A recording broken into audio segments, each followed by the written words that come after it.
is there corruption in the Australian media?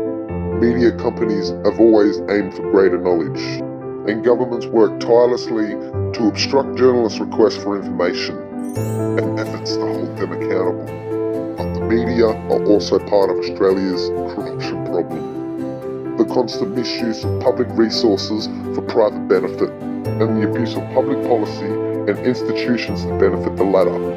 The media has been as enthusiastic as any other major sector in Australia in attempting to influence the governments to serve their interests and not abstract interests relating to a free press and journalistic freedom, the economic interests of media companies.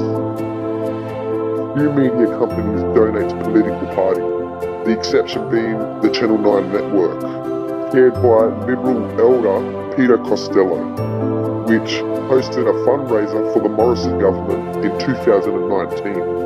But media companies can offer something far more valuable than advertising spots. They shape the images of words that voters are presented with about politics, especially during election campaigns.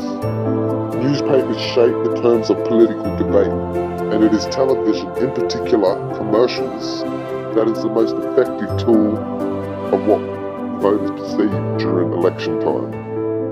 This has led to both sides of politics distorting public policy to serve the interests of the commercial television networks over decades. Politicians prevented any effective communication to the commercial television networks that might have served consumer interests. Additional commercial TV licenses were banned.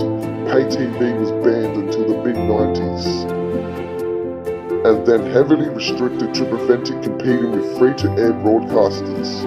And when digital television arrived, the government established an insane framework to prevent the vast amount of spectrum freed up by digital transmission from being used for any service that might compete with the free-to-air broadcasters.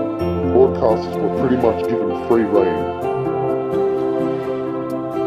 Media companies, it turns out, are happy to mislead their readers and audiences and undermine journalism to maximise their profits. At every turn, the commercial interests of media companies were favoured over those of consumers, in a distortion of public policy that delivered windfall profits to commercial television licensees, and those distortions have given us our current immensely flawed and failing media environment. Drop your opinions in the comments. I really want to know what you think about this topic. Make sure you share the shit out of this. Wake up.